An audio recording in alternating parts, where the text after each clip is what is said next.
Welcome to மகுடம் படிப்பகம் students. நம்ம unit 6 வந்து வெங்கடேசன் புக் சீரிஸ்னு சொல்லி நம்ம கண்டினியூஸா பார்த்துட்டு இருக்கோம். ஒரு 1 மந்த் வந்து கேப் ஆயிடுச்சு. இனி வந்து ரெகுலரா கிளாஸஸ் வரும். ஓகேவா? நான் ஒரு கிளாஸ் எடுக்கிறப்பவே அடுத்த கிளாஸ் எப்போ வரும்னு சொல்லிடுறேன். இன்னைக்கு வந்து கிளாஸ் நம்ம கொடுத்துருக்கோம். நெக்ஸ்ட் கிளாஸ் நாளைக்கு வரும். ஓகேவா? நம்ம ஒவ்வொரு கிளாஸ் அப்லோட் பண்றப்பவே அந்த அடுத்த கிளாஸ் எப்போ வருங்கிறதையும் நான் அப்டேட் கொடுத்துட்றேன். அப்படியே ஃபாலோ பண்ணிக்கங்க. ஸ்பீடாகவும் நம்ம போகலாம். நீங்க யூனிட் 6 வெங்கடேசன் புக் சீரிஸ் இப்போ தான் ஃபர்ஸ்டா பாக்குறீங்க அப்படின்னா, நான் ஃபர்ஸ்ட்ல இருந்து நான் படிக்கணும் அப்படின்னு ஆசைப்பட்டீங்கன்னா நான் கீழே டிஸ்கிரிப்ஷன்ல லிங்க் வைக்கிறேன். Unit 6 Venkatesan book series playlist வைக்கிறேன். மேலே ஐ பட்டன்லயும் வைக்கிறேன். நீங்க போய் ஃபர்ஸ்ட்ல இருந்தே படிச்சுட்டு வரலாம். பாளையக்காரர்ல இருந்து ஆரம்பிச்சிங்க அப்படின்னா அப்படியே political association, MNA, Madras native association இதெல்லாம் தொட்டு அப்படியே விடுதலை போராட்டம்ல நம்ம இப்போ கண்டினியூ ஆயிட்டு இருக்கோம். ஓகேவா? ஒரு பாயிண்ட்டும் மிஸ் ஆகாது. வெங்கடேசன் புக் நீங்க படிக்கணும், அவுட் சோர்ஸை நான் தரவா படிக்கணும்னு நீங்க நினைச்சீங்கன்னா நம்ம கிளாஸே எனஃப் தான். வேணும்னா நீங்க ஒரு கிளாஸ் படிச்சுட்டு அதை ஒரு டைம் எடுத்து பாருங்க. நம்ம பாயிண்ட்ஸை தாண்டி அங்க வேற எந்த பாயிண்ட்ஸும் இருக்காது. நம்ம எளிமையா பாயிண்ட்ஸ் வடிவில் கொடுக்குறோம். ஓகேவா? இப்ப நம்ம போன கிளாஸ்ல எது வரைக்கும் நம்ம பார்த்திருந்தோம் அப்படின்னா, நீல் சிலை அகற்றும் போராட்டம் அப்படின்னு சொல்லி பார்த்திருந்தோம். அது வந்து 1927 நடக்கும். அது முடிஞ்சதுக்கு அப்புறம் நம்ம அடுத்து எங்க வரணும்னா சைமன் குழு புறக்கணிப்பு. அது யாரு சைமன் குழு அப்படின்னா, இப்போ பிரிட்டிஷ் வந்து அவங்க ஆண்டுட்டு இருக்கிறப்ப சில சட்டங்கள்ல போட்டிருப்பாங்க. இது வந்து நம்ம பாலிட்டியில படிப்போம். ஹிஸ்டரி ஆஃப் இந்தியன் கான்ஸ்டிடியூஷன் அப்படின்னு ஒரு டாபிக் வரும். ஓகேவா? அந்த டாபிக்ல நம்ம படிப்போம். 1773 சட்டம், 1784 பிட் இந்தியா சட்டம், 1793 சட்டம், அப்புறம் 1813 சட்டம். இந்த மாதிரி சட்டங்கள்ல சிலது வந்து பிரிட்டிஷ் வந்து போட்டிருப்பாங்க. அந்த மாதிரி ஒரு டைம்ல போட்ட சட்டம் தான் அந்த 1919 ஒரு சட்டம் போட்டிருப்பாங்க. ஓகேவா? மாண்டகு செம்ஸ்போர்ட் சீர்திருத்தம் அப்படின்னு சொல்லி போட்டிருப்பாங்க. அந்த சட்டத்திலே என்ன எழுதியிருப்பாங்கன்னா, இந்த 1919 சட்டத்துல இருக்கிறதெல்லாம் சரியா நடைமுறையில இருக்கான்னு சொல்லி நம்ம 1929 வந்து நம்ம செக் பண்ணுவோம். ஒரு 10 வருஷம் கழிச்சு வந்து நம்ம செக் பண்ணுவோம், ரிவ்யூ பண்ணுவோம் அப்படின்னு சொல்லி அதுலயே எழுதியிருப்பாங்க. ஓகேவா? அதனுடைய அந்த சட்டத்துல சொன்னதின்படி இந்த சைமன் குழு வரும். ஓகேவா? அந்த 10 வருஷம் வாங்க, அதுக்கு முன்னாடியே வந்துடுவாங்க. அதுதான் இந்த சைமன் குழு. அந்த 1919 சட்டம் வந்து சரியா செயல்பாட்டுல இருக்கான்னு பார்க்க வந்ததுதான் இந்த சைமன் குழு. ஓகேவா? நீ எதுக்குடா வர, நீ பிரிட்டிஷ் நீ ஏன்டா வர அப்படின்னு சொல்லி அந்த சைமன் குழு வந்து புறக்கணிப்பாங்க. ஓகேவா? மக்கள் அதுதான் சைமன் குழு புறக்கணிப்பு. இவங்க ஃபர்ஸ்ட் எங்க வராங்க அப்படின்னா பாம்பேக்கு தான் வராங்க. இது கொஸ்டினா கேட்பாங்க. சைமன் குழு இந்தியால முதல்ல வந்து இறங்கின இடம் எது அப்படின்னு கேட்பாங்க. பாம்பே. நல்லா ஞாபகம் வச்சுக்கணும். எப்போ வந்தாங்கன்னா 1928 பிப்ரவரி 3. இதையும் பார்த்துக்கணும். பாம்பேல வந்து இறங்கினாங்க. 1928 பிப்ரவரி 3 சென்னையில வந்து இறங்கினாங்க ஃபர்ஸ்ட் டைம்னு கேட்பாங்க. இந்த மாதிரி கூற்றெல்லாம் குழப்புவாங்க. நல்லா பார்த்துக்கணும்.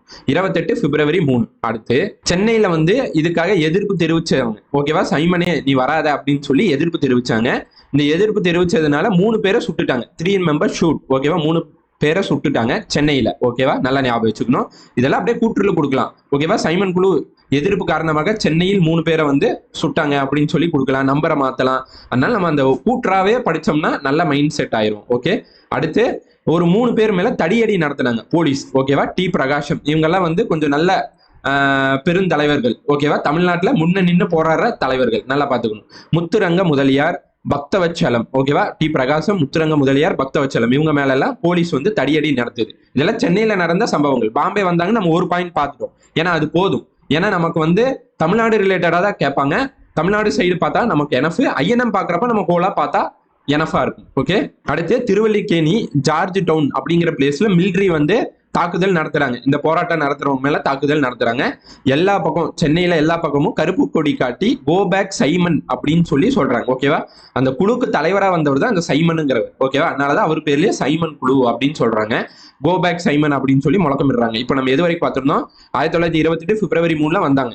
இந்த சைமன் குழு வர்றதுக்கான காரணம் என்ன? 1919 அந்த கவர்மெண்ட் ஆஃப் இந்தியா சரி அந்த மாண்டகு செம்ஸ்போர்ட் சீர்திருத்தத்திலே என்ன சொல்லிடுவாங்க அப்படின்னா, நாங்க 10 வருஷம் கழிச்சு இதுல போட்ட சட்டங்கள்லாம் நடைமுறையில இருக்கான்னு செக் பண்ண வருவோம். 1929 சம்திங்ல வருவோம்னு சொன்னாங்க. ஆனா அதுக்கு முன்னாடியே வந்துட்டாங்க. 1928 பிப்ரவரி 3 வந்துட்டாங்க சைமன் குழு. பாம்பே தான் வந்து ஃபர்ஸ்ட் இறங்கினாங்க. சென்னை சைடு பார்க்கணும். பாம்பே வந்து ஃபர்ஸ்ட் இறங்கினாங்கிற பாயிண்ட் போதும். அடுத்து சென்னையில என்ன பண்றாங்கன்னா 3 பேரை சுட்டுறாங்க எதிர்ப்பு தெரிவிச்சதுனால. ஒரு 3 பேர் மேல தடியடி நடத்துறாங்க. டி பிரகாசம், முத்துராங்க முதலியார், பக்தவச்சலம் அப்படின்னு சொல்லி. அடுத்து வந்து திருவல்லிக்கேணியில ஜார்ஜ் டவுன்ல மிலிட்ரி வந்து அவங்க தாக்குதல் நடத்துறாங்க போராட்டம் பண்றவங்க மேல. அடுத்து கருப்பு கொடி காட்டுறாங்க. கோ பேக் சைமன், சைமனே திரும்பி செல் அப்படின்னு சொல்லி போராட்டம் நடத்துறாங்க. நெக்ஸ்ட் அடுத்து சென்னையில சைமன் குழுக்கு வந்து அரசாங்க சார்பா வரவேற்பு கொடுக்குறாங்க. ஓகேவா? அப்போ யாரு சென்னையில ஆண்டுட்டு இருந்தாங்க, அந்த சென்னை மாகாணத்தை ஆண்டுட்டு இருந்தாங்க அந்த 1927 யார் ஆண்டுட்டு இருந்தாங்க அப்படின்னா பி சுப்பராயன் அப்படிங்கிறவர் தான் ஆண்டுட்டு இருந்தாரு. இதெல்லாம் நம்ம வந்து அந்த நீதி கட்சி வரலாறுல யார் ஆண்டுட்டு இருந்தாங்க, இவர் ஏன் வந்தாருங்கிற அந்த காரணத்தெல்லாம் நம்ம பார்ப்போம். ஓகேவா? இப்போ வந்து நீங்க பி சுப்பராயன் மட்டும் ஞாபகம் வச்சுக்கோங்க. சைமன் குழுக்கு வந்து அரசாங்கம் வரவேற்குது. பி சுப்பராயன் தான் சிஎம்மா இருக்காரு. அப்போ சிஎம்மா இருக்காரு 1927 சென்னை மாகாணத்துல அவர் பங்கேற்கிறாரு. இவர் பங்கேற்கிறத அவர் கீழே இருந்த மினிஸ்டர்ஸே விரும்பல. அவர் கீழே இருந்த மினிஸ்டர்ஸே விரும்பாம இந்த ஒரு 2 மினிஸ்டர் வந்து ராஜினாமா பண்றாங்க. இவர் பங்கேற்றது எனக்கு பிடிக்கலன்னு சொல்லி ரங்கநாதன், ஆரோக்கியசாமி. நல்லா பாத்துக்கங்க, ரங்கநாதன், ஆரோக்கியசாமிங்கிற 2 மினிஸ்டர்ஸ் வந்து ராஜினாமா பண்ணிடுறாங்க இவர் பங்கேற்றது பிடிக்கலன்னு சொல்லி. அடுத்து 1930 பிப்ரவரி 29 சைமன் குழு வந்து 2வது டைம் சென்னைக்கு வராங்க. அப்பவும் எதிர்ப்பு தெரிவிக்கிறாங்க. ஓகேவா? 2வது டைம் சென்னைக்கு எப்போ வந்தாங்க அப்படின்னா 1930 பிப்ரவரி 29 வந்தாங்க. அடுத்து சைமன் குழுனால பிரிட்டிஷ் மேல இருக்கிற வெறுப்பு வந்து இன்னும் அதிகமாகும். தமிழர்கள் மத்தியில, தமிழ்நாட்டுல இன்னும் வெறுப்பு அதிகமாகுது. இந்தியா லெவல்லயே சொல்லலாம். இது கூட கூற்றா கேட்கலாம். ஓகே, நம்ம எது வரைக்கும் பார்த்திருந்தோம்? சென்னையில சைமன் குழு வந்து வந்தாங்க. அதுக்கு வந்து அரசாங்கம் வந்து வரவேற்பு கொடுத்துச்சு. பி சுப்பராயன் வந்து சிஎம்மா இருந்தார். அவர் பங்கேற்றது வந்து மினிஸ்டர்ஸ்க்கு பிடிக்கல. கீழே இருந்த மினிஸ்டர்ஸ்க்கே பிடிக்கல. யார் 2 மினிஸ்டர்னா ரங்கநாதனுக்கும் ஆரோக்கியசாமிக்கும் பிடிக்கல. அதனால பாத்தீங்கன்னா ராஜினாமா பண்ணிடுறாங்க அவங்க. அடுத்து 1930 பிப்ரவரி 29 பாத்தீங்கன்னா சைமன் வந்து 2வது டைம் சென்னைக்கு வராரு. 2வது டைம் சென்னைக்கு வராங்க. சைமன் குழு வந்ததுனால பிரிட்டிஷ் மேல வெறுப்பு அதிகமாகுது. ஓகே, இப்போ நம்ம இது வரைக்கும் பாத்தீங்கன்னா சைமன் குழு பார்த்துட்டோம். அவ்வளவுதான் சைமன் குழுவோட பாயிண்ட்ஸ் நமக்கு வெங்கடேசன் புக்ல கொடுத்துருக்காங்க. நெக்ஸ்ட் அதுக்கு அடுத்தது அந்த 1927 டு அந்த 1928 சம்திங் வரைக்கும் வந்து நமக்கு அந்த சைமன் அந்த போராட்டமே நடக்கும். அடுத்தது வந்து என்னன்னா பூர்ண சுதந்திர சபதம், அதுதான் நடக்கும். நெக்ஸ்ட் இன்சிடென்ட்ஸ் பார்க்கணும் அப்படின்னா இதுதான் பூர்ண ஸ்வராஜ், பூர்ண சுதந்திரம் அப்படின்னு சொல்லுவாங்க. பூர்ண சுதந்திரம்னா பூரணமா, முழு அப்படின்னு அர்த்தம். முழு சுதந்திரம், அதான் பூர்ண சுதந்திரம் அப்படிங்கிற முழு சுதந்திரம் அப்படிங்கிற சபதத்தை எடுக்கிறாங்க. ஏன் இந்த சபதம் எடுக்கணும் அப்படின்னா, நல்லா பாத்துக்கங்க, அங்க பிரிட்டன்ல 2 கட்சி இருக்கும். லேபர் பார்ட்டி, கன்சர்வேட்டிவ் பார்ட்டின்னு சொல்லி 2 இருக்கும். ஓகேவா? நம்ம இந்த 1928 சம்திங் வரைக்கும் யார் ஆண்டுட்டு இருப்பாங்கன்னா கன்சர்வேட்டிவ் பார்ட்டி தான் ஆண்டுட்டு இருப்பாங்க. ஓகேவா? அப்புறம் வந்து பாத்தீங்கன்னா இந்த 1928 சம்திங்ல வந்து எலெக்ஷன் வரும். கன்சர்வேட்டிவ் பார்ட்டிக்கும் லேபர் பார்ட்டிக்கும் எலெக்ஷன் வரும். இதுல வந்து லேபர் பார்ட்டி ஜெயிச்சிரும். ஓகேவா? லேபர் பார்ட்டி ஜெயிச்சுன்னு நம்ம இந்தியர்கள் என்ன நினைப்பாங்க அப்படின்னா, நம்ம இந்திய தலைவர்கள், தமிழ்நாட்டு தலைவர்கள் என்ன நினைப்பாங்கன்னா, லேபர் பார்ட்டி தான் ஜெயிச்சிருச்சு, இனி வந்து அவங்க லேபருக்கான நலனை பார்ப்பாங்க, அப்ப நமக்கான நலனும் கண்டிப்பா பார்ப்பாங்க. அவங்க லேபருக்கான பார்ட்டி, அப்ப நமக்கான கஷ்டத்தையும் அவங்க தெரிஞ்சுப்பாங்க. கண்டிப்பா நமக்கு விடுதலை தான், கண்டிப்பா நமக்கான முழு சுதந்திரம் கிடைக்கும். இத்தனை நாளா கன்சர்வேட்டிவ் பார்ட்டி இருந்தாங்க, இவங்க பண்ணல, ஆனா இவங்க கண்டிப்பா பண்ணுவாங்கன்னு சொல்லி நம்ம இந்திய தமிழ்நாட்டு தலைவர்கள் வந்து நம்புனாங்க. ஓகேவா? நம்புனதுனாலதான் இந்த முழு சுதந்திரத்துக்கான சபதத்தை எடுத்தாங்க. என்ன ரீசன் சொல்லி படிக்கணும், அப்பதான் நல்லா புரியும். லேபர் பார்ட்டி வின் பண்ணதுனாலதான் அந்த நம்பிக்கையை கொண்டு முழு சுதந்திரங்கிற அந்த சபதத்தை எடுக்கிறாங்க. ஓகேவா? இதுதான் இதுக்கான அந்த பின்புலம், அந்த காரணம்னு சொல்லுவாங்களா, அந்த கூற்று காரணத்துல இந்த மாதிரி கேட்கலாம். ஓகேவா? அதனால இந்த சபதத்தை எடுக்கிறாங்க. ஓகேவா? இதோட பின்னணி எல்லாம் நம்ம பார்த்துக்கலாம். 1927 தான் ஃபர்ஸ்ட் டைம் இந்த பூரண சுதந்திரங்கிற இந்த குரல் வந்து ஃபர்ஸ்ட் டைம் எங்க எழுது அப்படின்னு பார்க்கணும். 1927 சென்னையில காங்கிரஸ் மாநாடு நடக்குது, காங்கிரஸ் செஷன் நடக்குது. அங்கதான் வந்து முதல் தடவை பூர்ண சுதந்திரமே இந்தியாவின் குறிக்கோள் அப்படின்னு சொல்லி அறிவிக்கிறாங்க. எங்க நடந்த காங்கிரஸ் செஷன்ல, அப்புறம் எப்ப நடந்த காங்கிரஸ் செஷன்ல பூர்ண சுதந்திரமே இந்தியாவின் குறிக்கோள்னு கேட்பாங்க. சென்னையில் நடந்த காங்கிரஸ் செஷன் எப்போ? 1927 பூர்ண சுதந்திரம் தான் முதல் குறிக்கோள்ங்கிற அந்த கான்செப்ட் ஃபர்ஸ்ட் அங்கதான் வருது. முதல் தடவை சென்னையில தான் இந்த இது எழுது. இப்போ நம்ம எது வரைக்கும் பார்த்திருந்தோம்? பூரண சுதந்திரங்கிற ஒரு சபதம் கொண்டு வராங்க. இது எதனால வருது? லேபர் பார்ட்டிக்கும் கன்சர்வேட்டிவ் பார்ட்டிக்கும் எலெக்ஷன் வருது. இந்த பூரண சுதந்திர சபதம் இந்த 1929 முன்னாடி வரைக்கும் இந்த கன்சர்வேட்டிவ் பார்ட்டி தான் ஆண்டுட்டு இருந்தாங்க. இவங்க இருக்கிற வரைக்கும் மக்களுக்கு நம்பிக்கை இல்லை, சுதந்திரம் கிடைக்கும். லேபர் பார்ட்டி ஜெயிச்சுன்ன எலெக்ஷன் வந்து ஜெயிச்சுன்ன லேபருக்கே நல்லது செய்யறாங்க, நமக்கும் நல்லது நடக்கும்னு சொல்லி லேபர் பார்ட்டிக்கு வந்து லேபர் பார்ட்டி கண்டிப்பா கொடுப்பாங்க, லேபர் பார்ட்டி ஜெயிச்சுட்டாங்க, லேபர் பார்ட்டி கண்டிப்பா கொடுப்பாங்கன்னு சொல்லி இந்த சபதத்தை எடுக்கிறாங்க. ஓகேவா? இதோட பின்புலத்தை பாக்குறப்ப 1927 சென்னையில காங்கிரஸ் செஷன் நடக்குது. இந்த ஃபர்ஸ்ட் டைம் சென்னையில நடந்த காங்கிரஸ் செஷன்ல தான் பூர்ண சுதந்திரம் தான் இந்தியாவுடைய குறிக்கோள் அப்படின்னு சொல்லி அறிவிக்கிறாங்க. ஓகே, அடுத்து அப்படியே லைனா வராங்க. 1927 இதுக்கான பின்புலம் என்ன நடந்துச்சு? ஓகேவா? அப்படியே லைனா வந்துடுறாங்க. அடுத்து 1928 கல்கத்தால ஒரு காங்கிரஸ் செஷன் நடக்குது. ஓகேவா? கல்கத்தால நடக்குது. 27 சென்னையில, 28 கல்கத்தால. பூர்ண ஸ்வராஜ்னா முழு சுதந்திரத்தை தான் பூர்ண ஸ்வராஜ் அப்படிங்கிறாங்க. பூர்ண ஸ்வராஜ் பத்தி ஒரு பிரச்சாரம் பண்ணுங்க அப்படிங்கிறாங்க. தீர்மானம் நிறைவேற்றுறாங்க. ஓகேவா? 2 தீர்மானம் நிறைவேற்றுறாங்க. பூர்ண ஸ்வராஜ்ங்கிற பிரச்சாரம் பண்ணுங்க. அடுத்து 1929 எண்டுக்குள்ள முடிவுக்குள்ள நமக்கு டொமினியன் ஸ்டேட்டஸ் வேணும் அப்படிங்கிற 2 தீர்மானத்தை நிறைவேற்றுறாங்க. அது என்ன டொமினியன் ஸ்டேட்டஸ் அப்படின்னா, இப்போ இந்தியா இருக்கு, நீங்க பிரிட்டிஷ், நீங்க வந்து இந்தியா விட்டு நீங்க வெளியே போயிருங்க. ஓகேவா? நீங்க உங்க நாட்டுக்கே போயிருங்க. இது பிரிட்டன் அப்படி ஞாபகம் வச்சுக்கோங்க, இது பிரிட்டன். ஓகேவா? நீங்க இந்தியா விட்டு நீங்க உங்க நாடான இந்த பிரிட்டனுக்கு நீங்க போயிருங்க. நீங்க அங்க போய் சட்டம் போடுங்க. ஓகேவா? அந்த சட்டத்தை நாங்க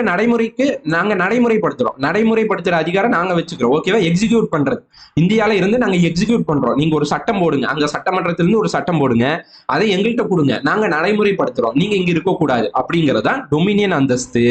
ஓகேவா? நல்லா ஞாபகம் வச்சுக்கணும். வேணும் அப்படின்னு சொல்லி 2 தீர்மானத்தை நிறைவேற்றுறாங்க. 27ல பூர்ண சுதந்திரம் தான், இந்த முழு சுதந்திரம் தான் நம்மளுடைய ஒரு குறிக்கோள் அப்படிங்கிறாங்க.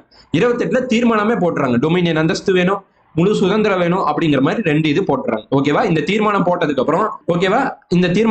அப்புறம் அங்கங்க இருக்கிற அந்தந்த ஸ்டேட்ல இருக்கிற அந்த காங்கிரஸ் கட்சியினர் வந்து அந்த வேலையை தொடங்குறாங்க. ஏன்னா பிரச்சாரம் பண்ணுங்கன்ட்டாங்க, அந்த வேலையை ஆரம்பிச்சுறாங்க. தமிழ்நாட்டுல வந்து ஃபுல்லா வந்து ராஜாஜி தான் வந்து சுற்றுப்பயணம் மேற்கொள்றாரு. பிரச்சாரம் பண்ணுங்கன்னு சொல்லிட்டாங்கல்ல, அதனால சுற்றுப்பயணம் மேற்கொள்றாரு. ஓகேவா? இதுக்கு இடையில என்ன நடக்கும் அப்படின்னா, இந்த சுற்றுப்பயணம் மேற்கொள்றப்ப ஒரு டேட் வரும். அடுத்து 27ல வருஷம் வந்து பாத்தீங்கன்னா உங்களுக்கு காங்கிரஸ் செஷன் நடக்குங்க. 27ல ஒரு டைம் நடந்துச்சா, சென்னையில் நடந்துச்சு. 28ல கல்கத்தாவில் நடந்துச்சு. அந்த மாதிரி 29ல லாகூர்ல நடக்குது. ஓகேவா? லாகூர்ல ராவி நதிக்கரை ஓரத்துல, இதெல்லாம் ஐஎன்எம்ல வரும். நான் அதனால பெருசா நான் எழுதி கொண்டு வரல, நான் இங்க சிம்பிளா ஹிண்டா சொல்றேன், ஞாபகம் வச்சுக்கோங்க. ஓகேவா? 29ல லாகூர்ல ராவி நதிக்கரை ஓரத்துல நடக்கும். ஓகேவா? காங்கிரஸ் செஷன் நடக்கும். அங்க தலைமை தாங்கினது யாருன்னா ஜவஹர்லால் நேரு தலைமை தாங்குவார். லாகூர் மாநாட்டுக்கு தலைமை தாங்கினது ஜவஹர்லால் நேரு வந்து ஒரு டேட் பிக்ஸ் பண்றாருங்க. 1930 ஜனவரி 26 வந்து நமக்கு வந்து முழு சுதந்திரம் கண்டிப்பா கிடைக்கும் அப்படின்னு சொல்லி ஜவஹர்லால் நேரு ஒரு டேட் பிக்ஸ் பண்றாரு இந்த மாநாட்டுல. ஓகேவா? இந்த டேட் வச்சுட்டு தான் எல்லாரும் செலிப்ரேட் பண்ண ஆரம்பிப்பாங்க. இது தெரிஞ்சாதான் உங்களுக்கு அடுத்த பாயிண்ட் புரியுங்கிறக்காக சொன்னேன். 29 லாகூர் செஷனு ராவி நதிக்கரை ஓரத்துல நடக்குது. 29 டிசம்பர் 31ல. ஓகேவா? அந்த வருஷத்தோட கடைசி நாள். ஓகேவா? 29 டிசம்பர் 31 அந்த வருஷத்தோட கடைசி நாள்ல ராவி நதிக்கரை ஓரத்துல ஜவஹர்லால் நேரு கொடி ஏத்துறாரு. ஓகேவா? நம்ம நேஷனல் பிளாகை ஏத்திட்டு சொல்றாரு 1930 ஜனவரி 26 இந்த டேட்டை குறிச்சுக்குங்க, இந்த நாள் நமக்கு முழு சுதந்திரம், எல்லாரும் இந்த நாளை கொண்டாடுங்க அப்படின்னு சொல்றாரு. இந்தியா லெவல்ல இது நடக்குது. இது ஐஎன்எம் லெவல். ஐஎன்எம் படிப்போமா, இந்தியன் நேஷனல் மூவ்மெண்ட். இது ஓகேவா? இந்தியா லெவல்ல. ஓகேவா? இது சொன்னோன்னே தமிழ்நாட்டில் இருக்கிறவங்க எல்லாம் என்ன பண்றாங்க, அந்த 28 காங்கிரஸ் ஸ்டேஷன்ல பிரச்சாரம் பண்ணுங்கட்டாங்க. ஏற்கனவே ராஜாஜி வந்து சுற்றுப்பயணம் போறாரு. ஓகேவா? சுற்றுப்பயணம் போயிட்டு நெக்ஸ்ட் என்ன பண்றாரு அப்படின்னா, படிப்படியா சுற்றுப்பயணம் முடிச்சுட்டு என்ன பண்றாருன்னா, அந்த ஜவஹர்லால் நேரு அவங்க சொன்ன டேட், அந்த 29 மாநாட்டில் சொன்ன டேட்டை எடுத்துக்கிட்டாங்க. 1930 ஜனவரி 26 எடுத்துக்கிட்டு தமிழ்நாட்டில் என்ன பண்றாங்க, பூர்ண ஸ்வராஜ் நமக்கு முழு சுதந்திரம் கிடைச்சிருச்சு அப்படின்னு சொல்லி எல்லாரும் செலிப்ரேட் பண்ண ஆரம்பிச்சுட்டாங்க. ஓகேவா? யார் யாரும் செலிப்ரேட் பண்ணாங்க? தமிழ்நாட்டுல முக்கிய தலைவர்கள் நமக்கு புக்ல கொடுத்திருக்காங்க. யார் யாருன்னா ராஜாஜியும் வைத்தியநாத ஐயரும் செலிப்ரேட் பண்றாங்க. இந்த வைத்தியநாத ஐயர் யாருன்னா ராஜாஜியோடைய தீவிர பக்தர் அப்படின்னு சொல்லி கொடுத்திருக்காங்க. இந்த மாதிரி கூட கேட்கலாம். இப்ப நம்ம ராஜாஜியோட ஹிஸ்டரி நம்ம சொல்றோம், ராஜாஜியோட ஹிஸ்டரி நம்ம தனியா படிக்கணும், சிலபஸ்ல இருக்கு. இப்ப ராஜாஜியோட ஹிஸ்டரியில கேட்கிறப்ப இந்த மாதிரி எல்லாம் கேட்கலாம். ராஜாஜியோடைய தீவிர பக்தராக இருந்தவர் யார், தீவிர ஃபாலோவராக இருந்தவர் யார்? வைத்தியநாத ஐயர். ஓகேவா? சென்னையில என்ன பண்றாங்க, இதெல்லாம் செலிப்ரேட் பண்றாங்க. அந்த ஜனவரி 26 1930 இதெல்லாம் நடந்துட்டு இருக்கு. ஓகேவா? சென்னையில வந்து நேஷனல் பிளாக் ஏத்துறாங்க, தேசிய கொடி ஏத்தி அந்த அன்னைக்கு ஈவினிங் என்ன பண்றாங்கன்னா ட்ரிப்ளிகேன்ல, ஓகேவா, ட்ரிப்ளிகேன்ல திலகர் கூட்டம் அப்படின்னு சொல்லி ஒரு கூட்டத்தை ஏற்பாடு பண்றாங்க, ஒரு பொதுக்கூட்டத்தை ஏற்பாடு பண்றாங்க. ஞாபகம் வச்சுங்க, அந்த அன்னைக்கு ஈவினிங் ட்ரிப்ளிகேன்ல திலகர் கூட்டம் சொல்லி ஒரு பொதுக்கூட்டத்தை ஏற்பாடு பண்ணி ஸ்லோகன் உறுதிமொழி சொல்றாங்க. ஏன்னா அந்த அன்னைக்கு நமக்கு முழு சுதந்திரம் இல்ல, ஒரு உறுதிமொழி சொல்றாங்க. 60,000 பேர் ரிப்பீட் பண்றாங்க. இதெல்லாம் நடந்தது வந்து தமிழ்நாட்டுல. அப்போ வந்து என்ன சொல்லுவாங்கன்னா சென்னை மாகாணம், சென்னை ப்ராவின்ஸ் அப்படின்னு சொல்லுவாங்க. ஓகேவா? தமிழ்நாடுன்னு சொல்ல மாட்டாங்க, சென்னை மாகாணம் ப்ராவின்ஸ்னு சொல்லுவாங்க. 60,000 பேர் அந்த ஸ்லோகனை ரிப்பீட் பண்றாங்க. ஓகேவா? இந்த ஸ்லோகனை ரெடி பண்ணது யாருன்னா காங்கிரஸ் காரிய கமிட்டி. ஓகேவா? காங்கிரஸ் காரிய கமிட்டி தான் இந்த ஸ்லோகனை ரெடி பண்ணுது. பூர்ண ஸ்வராஜ் அப்படிங்கிற அந்த உறுதிமொழியை 60,000 பேர் ரிப்பீட் பண்றாங்க. நல்லா ஞாபகம் வச்சுக்கணும். ஓகேவா? யார் யார் செலிப்ரேட் பண்றாங்க? ஃபர்ஸ்ட் நம்ம என்ன பார்த்தோம், 1929 பாத்தீங்கன்னா டிசம்பர் 31 அந்த வருஷத்தோட கடைசியில அந்த முடிவு பண்றாரு ஜவஹர்லால் நேரு வந்து தலைமை தாங்குறாங்க. அந்த காங்கிரஸ் செஷனுக்கு ராவி நதிக்கரை ஓரத்துல லாகூர்ல நடக்குது. இந்த டைம்ல தான் வந்து 1930 ஜனவரி 26 பிக்ஸ் பண்ணிக்கங்கன்ட்டாங்க. இதை அடுத்து செலிப்ரேட் பண்றாங்க தமிழ்நாட்டுல.